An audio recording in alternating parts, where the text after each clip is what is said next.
Mi primer acercamiento creo que como puede ser una situación más o menos común, fue un tanto accidental. Recuerdo que estaba terminando la licenciatura cuando conocía yo a Álvaro Matute y Alfonso Mendiola, en fin, a ese círculo de grandes nombres en la teoría de la historia en México, y habían tenido un acercamiento previo con Hayden White. eh, y, bueno, quedó como lectura obligatoria en un curso, mm, cuando estaba haciendo la licenciatura en la ENA, por cierto, y mi primer acercamiento fue hasta cierto punto difícil. Fue para mí una obra muy, muy difícil. En realidad no pude captar de qué iba el asunto ni la discusión en ese momento. Fue años después, cuando en realidad pude aquilatar la dimensión de la obra de Hayden White, eh, ya cuando estaba preparando mi tesis de maestría y doctorado. Mi acercamiento a la obra de Hayden White fue por la vía ya no de lecturas obligatorias ni de, digamos, de compartición de amistades que tenían por común un ejercicio, ya sea por seminarios o por otro tipo de eventos, un estudio profundo de la obra de Hayden White, particularmente metahistoria, sino fue más bien por la temática que yo iba trabajando en esos años, Mm, que tenía que ver con la cuestión de la retórica, mm, particularmente con la metáfora. Estudié durante algunos años la metáfora como un componente cognitivo. eh, Y mi acercamiento a Hayden White precisamente por eso, digamos, por su opción de base antropológica para entender el discurso historiográfico. Debo reconocer que en este segundo acercamiento, yo creo que tercero o cuarto en realidad,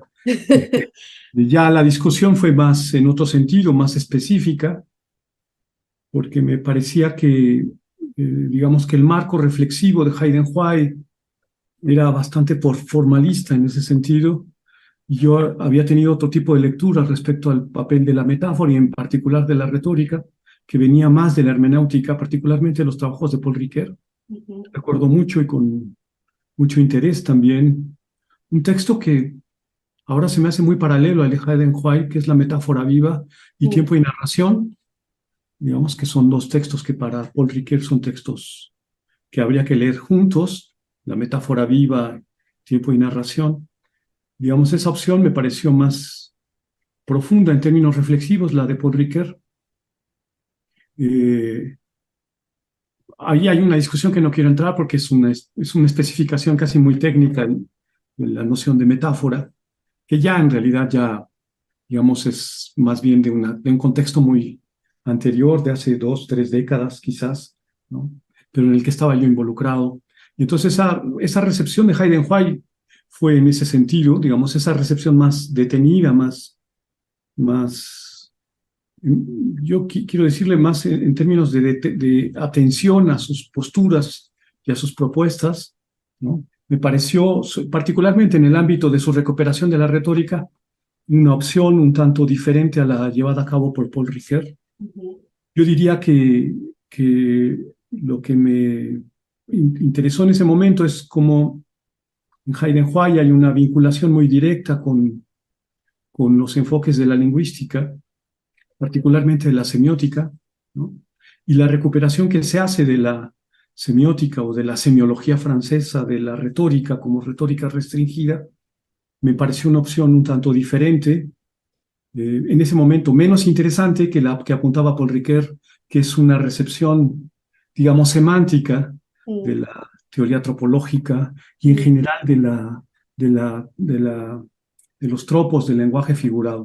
mm, Pero sin duda su enfoque que más me llamó la atención fue más bien en términos historiográficos. mm, Ahí sí la obra de Hayden White me pareció crucial, importante, porque a diferencia de Paul Ricoeur, que era filósofo, el acercamiento de Hayden White a estos temas fue de un historiador propiamente dicho, de formación historiadora, con trabajos historiográficos muy, muy interesantes previos a Metahistoria.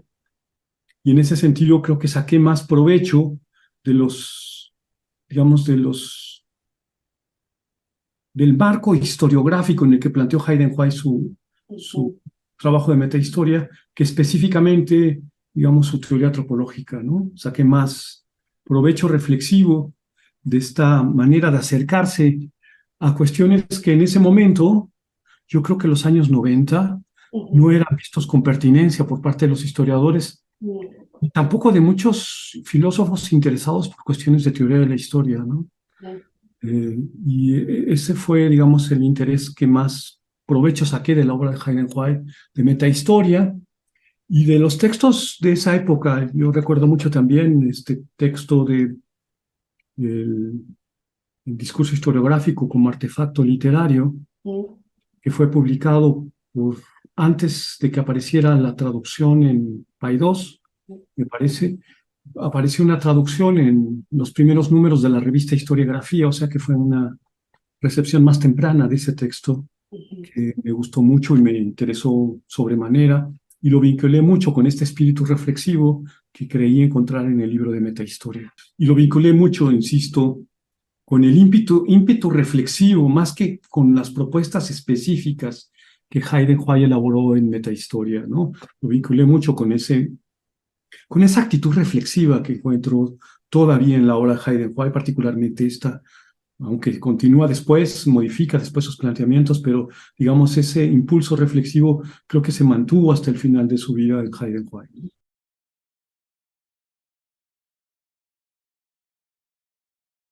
Creo que llegó en el momento justo para abrir, digamos, espacios reflexivos que, insisto, pareciera que estaban muy alejados del terreno de interés propiamente de los historiadores. Porque los problemas de filosofía de la historia o de teoría de la historia, y no voy a entrar en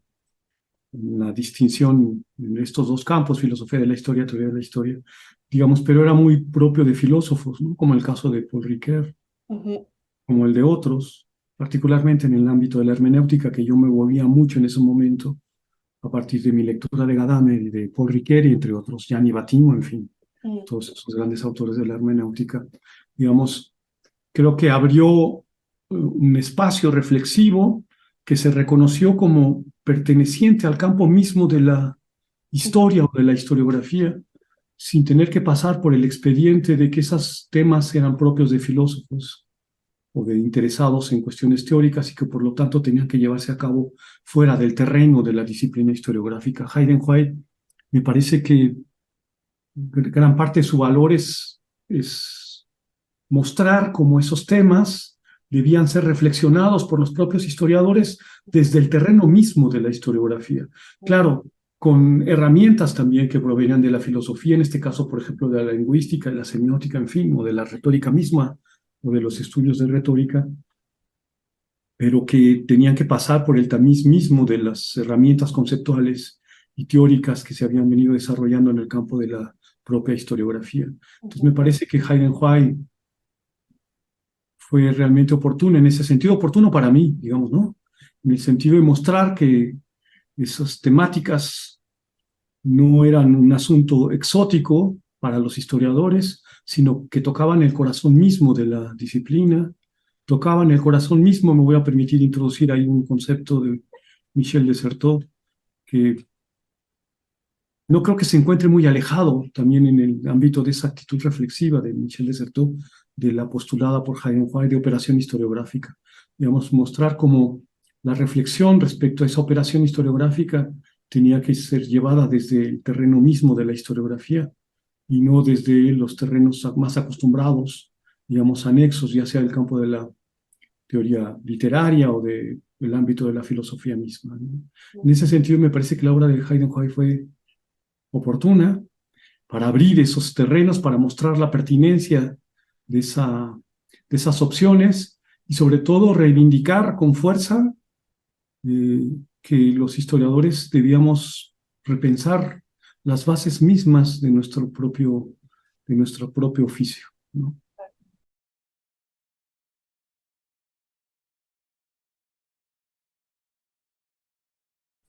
Bueno, debo decir que en buena medida mi acercamiento de nueva cuenta a Heidenreich fue desde lo que en ese momento era mi interés particular y lo que había yo venido desarrollando, que estaba muy vinculado al campo de la filosofía, por un lado la hermenéutica, pero también la filosofía de la historia. Digamos, me tuve que poner a estudiar con la mayor profundidad posible, aunque nunca es posible agotar eso, digamos, el campo de la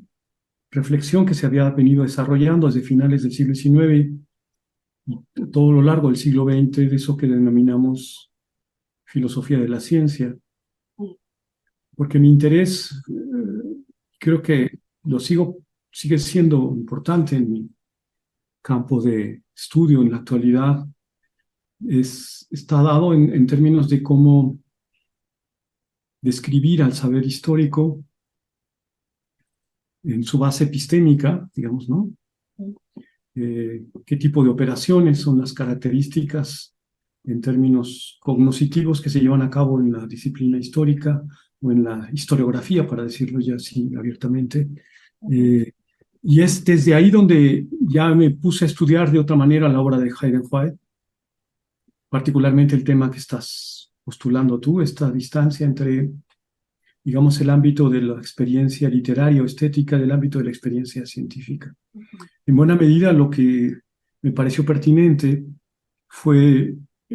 repensar esta distancia entre experiencia científica, experiencia estética, desde un marco reflexivo que se presenta como una anomalía al campo de la filosofía de la ciencia, o se presentó en ese momento, que es, digamos, toda la tradición que conecta con Nietzsche en adelante, digamos, ¿no? Ahí hay una revisión crítica muy profunda de la inoperancia de sostener esta distinción entre experiencia científica y experiencia estética. Eso se lo debemos mucho al marco comprensivo que dio origen a la filosofía occidental moderna, por ejemplo, la obra kantiana, donde estas distinciones entre experiencia estética, experiencia científica, parecieran quedar subsanadas por la clarificación de sus distancias, de sus fronteras. No así en Nietzsche, digamos, el esfuerzo crítico, entiendo, en Nietzsche es mostrar que incluso en el ámbito científico los valores estéticos intervienen de manera decisiva, no solo el lenguaje, y con ello, y con el lenguaje mismo, digamos, el ámbito mismo del arte de la palabra, digamos, de la retórica. Por ahí me vino el interés de la retórica sostenido por Nietzsche. Recuerdo mucho que leí sus cursos de retórica de Nietzsche. Me interesó mucho su defensa de la metáfora, que sigue mucho la tradición de Vico, como para él esta distancia entre experiencia estética y experiencia científica debía de ser sobrepasada y repensada de nueva cuenta, bajo el entendido de que la experiencia estética tiene un papel importante en el campo de la producción cognitiva, incluso en el campo de la propia experiencia científica. Esto me alentó a leer la obra de Hayden White de una manera, digamos, por decirlo así, un tanto más sosegada en los términos en los que la discusión fue allí muy intensa, ¿no? De cómo, por ejemplo, se preguntaban muchos colegas historiadores cómo era posible sostener, como lo hizo Hayden White en Metahistoria y en otros textos más o menos contemporáneos, que la pertinencia de la literatura era un elemento central para repensar precisamente la función discursiva del saber histórico, ¿no? Y esto les parecía realmente escandaloso, cuando a mí me parecía, digamos, un elemento que sin duda continuaba ese ámbito abierto por pensadores como Nietzsche, que ponían en tela de juicio las coordenadas básicas a partir de las cuales se pensó desde la filosofía de la ciencia su alejamiento respecto a todo valor estético, toda experiencia estética, a todo problema de corte incluso ético, por ejemplo, ¿no? Asumiendo la autonomía del conocimiento científico a partir del concepto de verdad científica que elaboró la filosofía de la ciencia en los años 40, 50 del siglo pasado, y cómo, digamos, el papel del lenguaje tendría que ser constreñido en términos estrictamente lógicos. Esa era la postura del neopositivismo lógico, por ejemplo, de autores como Bertrand Russell, Carnap, en fin, y cómo la obra de Hayden White se conectaba precisamente con esta corriente ni siquiera subterránea ya para mí, que venía de Nietzsche, que pasaba con otros autores, bueno, un poco Michel Foucault, Derrida, en fin, Roland Barthes con su recuperación de la retórica, pero la propia obra de Thomas S. Kuhn me pareció también ejemplar para revisar la ahora sí, la impertinencia de seguir sosteniendo esta distinción entre experiencia estética y experiencia científica. Entonces, la obra de Heidenreich me parece como una profundización de esta vertiente reflexiva que yo conectaría mucho con el ímpetu nietzscheano, que de nueva cuenta abre también un territorio para repensar por autores posteriores. Yo ubicaría ahí en esa estela la obra de Heidenreich. Sin duda, ahora ya estamos en una situación muy diferente, ya no hay problema para seguir sosteniendo que incluso los problemas de orden estético tienen una importancia crucial en el ámbito de la producción cognitiva característicamente científica, ¿no? No implica ni siquiera la negación de los procesos científicos, sino su concreción más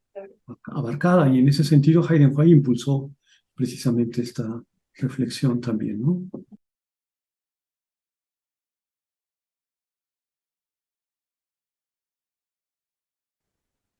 Es un tema muy interesante y creo que ahora ya para mí inabarcable, porque si bien señalé a Kant, debí hacerlo con más cuidado, porque hay muchas lecturas de Kant, incluso contrapuestas a lo largo de la historia del siglo XIX y del XX y de lo que va del XXI. Y además, ¿qué textos de Kant son los que se leen? ¿No? La crítica a la razón pura, por ejemplo, o la crítica de la razón práctica, o la crítica del juicio, digamos, o lo que se entiende de Kant es más bien la tradición neocantiana del siglo XIX, eso particularmente en Alemania, en fin. Pero, a ver, incluso en el texto kantiano de la crítica de la razón pura, yo encuentro un énfasis junto con otros autores que en Kant hay una postura que puede denominarse con cuidado, con mucha precaución, como constructivista. Y es cuando Kant afirma que no hay objeto científico que sea la cosa en sí, podemos decirlo así, ¿no? Y para él la cosa en sí es incognoscible como tal, no tenemos acceso a la cosa en sí. Lo que para el siglo XIX, particularmente en la vertiente que va del empirismo al positivismo decimonónico, después al neopositivismo, al neoempirismo del siglo XX, se puede considerar como realidad empírica. Digamos que todo objeto científico es una construcción y no es la recuperación simplemente de la cosa en sí como realidad empírica, como sustancia ontológica, porque para Kant, digamos, el papel del sujeto cognoscente es central, es el papel importante para entender en qué consiste el conocimiento científico, en tanto que produce conceptos, teorías que no se encuentran simplemente al nivel de un descubrimiento por el lado de la realidad empírica. Entonces, para Kant, todo objeto científico implica un ejercicio de construcción, aunque Kant lo plantea en términos subjetivos, es un constructo del sujeto, de la estructura del sujeto cognoscente, de su capacidad racional, etcétera, y que por tanto lo aleja, digamos, de una lectura de esa obra kantiana que es la crítica de la razón pura en términos puramente objetivistas, como hizo buena parte del siglo XIX y buena parte de la primera mitad del siglo XX. Entonces en Kant hay, digamos, este sentido constructivista que simplemente como postulado general de orden epistemológico podemos considerarlo de la siguiente manera. Toda representación del mundo, de la realidad, es una construcción que depende directamente de los marcos de referencia a partir de los cuales el observador se inscribe, a partir del cual el observador puede describir esa realidad, ¿no? No es en ese sentido el constructivismo una escuela, pero sí es una postura, un precepto de alcances epistemológicos muy fuertes, pero que puede dar también, y que de hecho ha dado pauta a una pluralidad de posturas, sin dejar de reconocer, digamos, este elemento que yo denominaría fuertemente constructivista en la obra kantiana. Y yo ahí inscribo, por supuesto, a Heidenreich, entre otros autores, digamos, ¿no?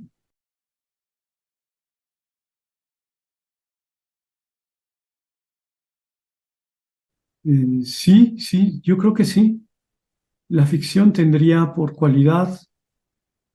un ejercicio que depende del tipo de elementos de los que se echa mano para construirla. La ficción narrativa, por ejemplo, la ficción discursiva. Eh, Queda claro que esa ficción, que la literatura misma, que los ámbitos discursivos, incluso que las estructuras narrativas, ya sean estructuras con pretensiones de verdad o sin pretensiones de verdad, pueden ser consideradas en general como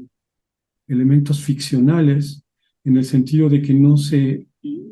nos permiten un acceso directo a esa realidad ontológicamente perceptible. Y en ese sentido, yo sigo mucho, digamos, en ese caso, a Michel Foucault, sus primeros trabajos, particularmente la, las palabras y las cosas, para entender la ficción como, no como una propiedad, sino como una distancia entre las palabras y las cosas, como aquello que se abre entre estos dos ámbitos, de tal manera que el orden discursivo no se puede agotar, ni es su función acceder directa e inmediatamente a a esa sustancia ontológica que comúnmente llamamos realidad. Y en ese sentido, toda ficción es una construcción, y como toda construcción está determinada por las decisiones previas de las que se echa mano, ¿no?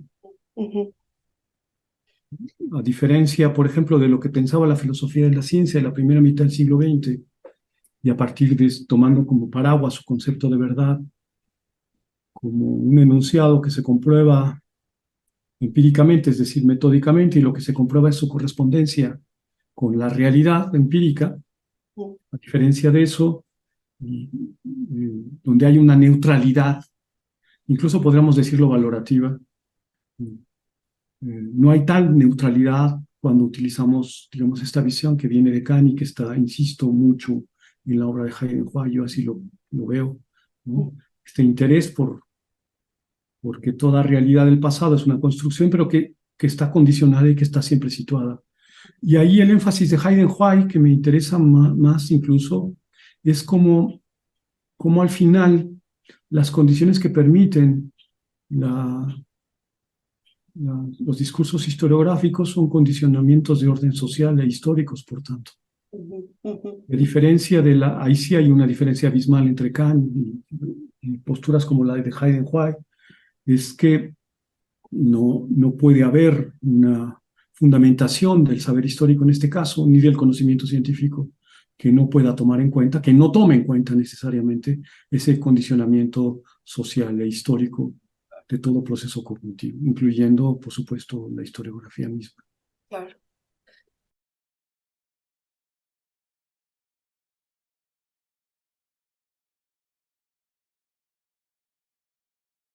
Bueno, debo decir que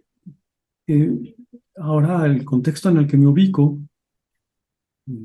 que ya ni siquiera es de carácter filosófico, ni la filosofía de la ciencia, ni la historia de la ciencia en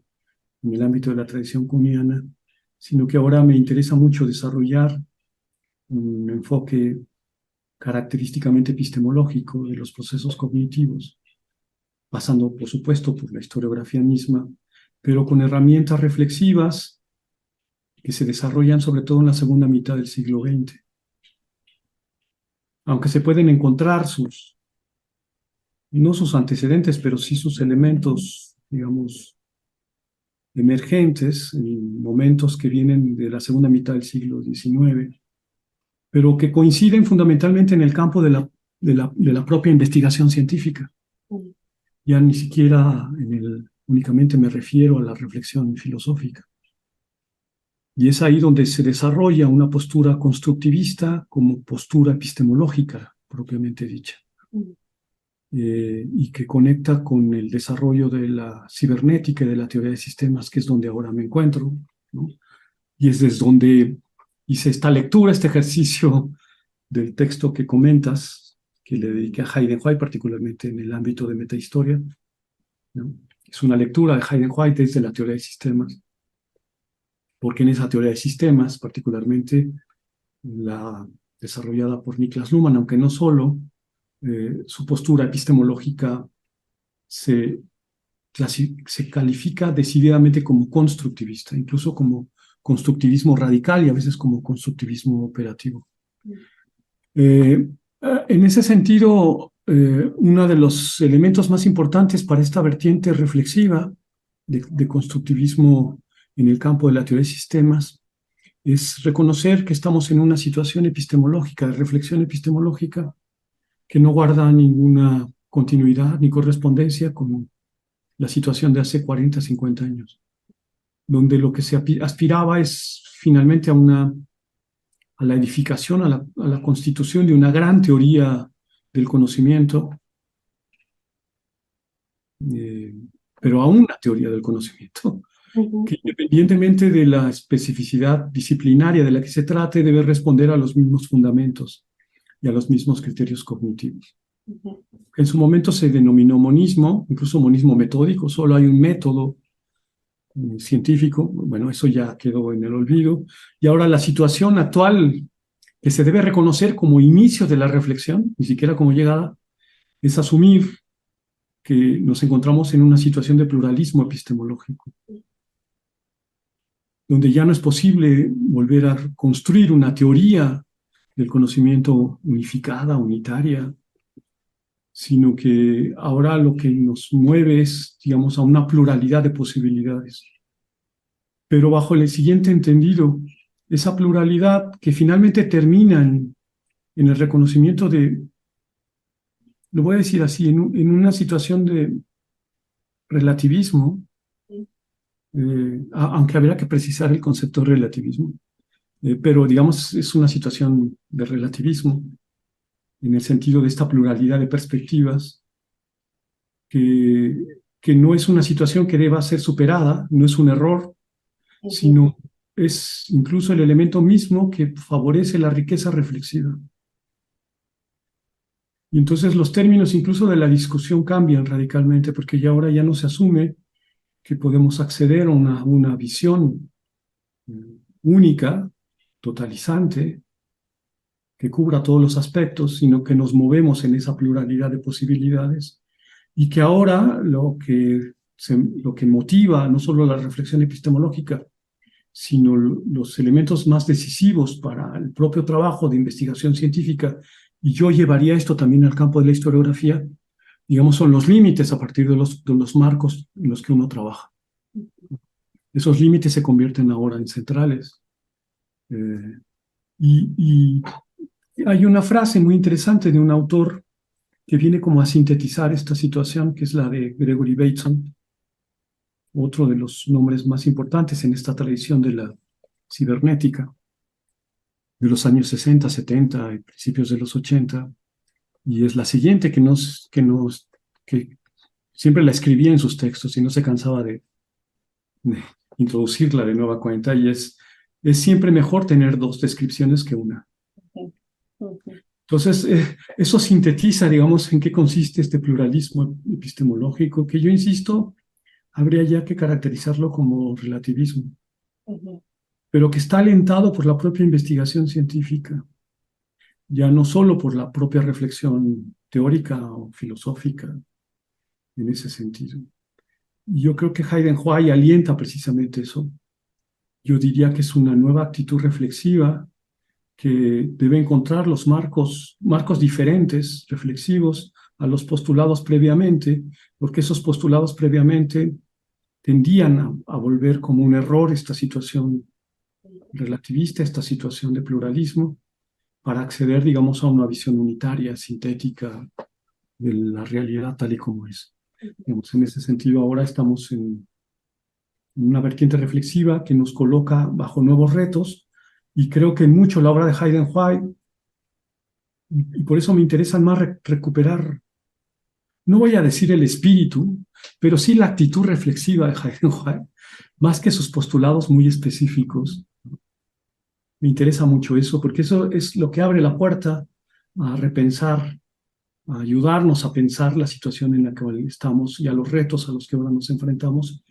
y que difícilmente pueden ser solucionados, solventados a partir de las herramientas previas. Hay pasados, porque toda construcción de ese pasado está motivada por una situación presente, que es una situación finalmente histórica. y que no puede ser invariable. Claro. Y entonces eso implica que hay siempre cambios necesariamente cruciales en este ejercicio no de recuperación del pasado, sino volver ese pasado funcional para una situación presente.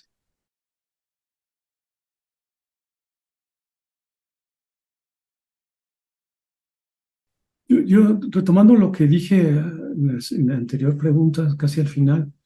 creo que lo que hay que recuperar de Heidenreich, como de muchos otros autores que yo vinculo ahora a Heidenreich, es, digamos, su actitud reflexiva, Ujú. que no se agotan, digamos, en sus posturas específicas, porque esas finalmente han cambiado por el propio Heidenreich, digamos, ¿no? Y esto me coloca siempre en un ejercicio de lectura que debe estar como muy en sintonía con esta situación y no tratar de acercarnos a los autores a partir de descubrir como métodos o como teorías muy articuladas que uno puede simplemente entresacar de los textos y aplicar independientemente del caso que se trate. Ujú. Creo que en ese sentido, lo que yo llamaría una lectura exegética de los autores, muy lejos de eso estaría el intento de plantear que la obra de Heidenreich es valiosa porque puede ser considerada como un síntoma de una situación más amplia que abarcan otros autores, incluso autores que difícilmente podríamos considerar como familiares a la obra de Heidenreich, por ejemplo, los autores de la cibernética, que ahora me parecen muy cercanos, digamos, a ese ímpetu reflexivo. Entonces, ese ímpetu reflexivo implica necesariamente la necesidad por parte de los propios historiadores de plantearse la pregunta de cómo se hace la historia, que es la pregunta de la cual parte Michel de Certeau. ¿En qué consiste este oficio? ¿Cuál es el ámbito de la operación característica de nuestra... Bueno, yo hablo de disciplina, pero ya también este concepto de disciplina histórica me parece que ya podemos también empezar a plantear, dejarla un poco atrás como si fuera una unidad, la disciplina histórica. Ahora me parece más bien una pluralidad Ujú. de ámbitos de investigación que no necesariamente se conectan entre sí, ya ni siquiera en términos teóricos o metodológicos, como parece aludir la noción de disciplina, comunidad, digamos, ¿no? Ahora, me parece que el esfuerzo de Heidenreich, yo lo voy a denominar así, es un ejercicio reflexivo que toma en serio el postulado de historizar al propio saber histórico. Y un saber, digamos, que desde el siglo XIX ha encontrado las vías por las cuales resistirse denodadamente a este ejercicio de historización de sí misma, ¿no? Ha posibilitado historizar incluso otras ciencias, la física, las matemáticas, la biología, ha podido historizar valores morales, pero se ha resistido a historizarse a sí misma. Entonces el esfuerzo reflexivo de Heidenreich, yo creo que eso habría que reivindicarlo constantemente como valor reflexivo, es precisamente encontrar la manera por la cual historizar al propio saber histórico, Ujú. sin menoscabo de su condición como saber, Claro. si quieren, incluso como ciencia, aunque también el concepto de ciencia ha cambiado radicalmente, ¿no? Sí. Entonces, en ese sentido, yo retomo la obra de Heidenreich como una obra que hay que seguir leyendo, ¿no? Quizás ya no en el sentido de qué es lo que me permite este ejercicio de lectura como identificador de conceptos, categorías, propuestas muy concretas, sino más bien como ahondar en este ejercicio reflexivo, porque el concepto de reflexividad es importante, para mí lo hice aparecer en el texto que le dedico a Heidenreich. Su actitud me parece que es fundamentalmente autorreflexiva en el sentido de que es la propia disciplina reflexionándose a sí misma, en este caso la historiografía, como una exigencia que permite enriquecer sus propias producciones cognitivas y no tanto limitarlas. Fernando, pues muchísimas gracias por tomarte el tiempo, por compartir con nosotros, No, nosotros el como siempre es un conocimiento. gusto que me invites a tus eventos y a tus proyectos, porque además me permiten refrescarme un poco. Gracias, Qué Mariana. bueno.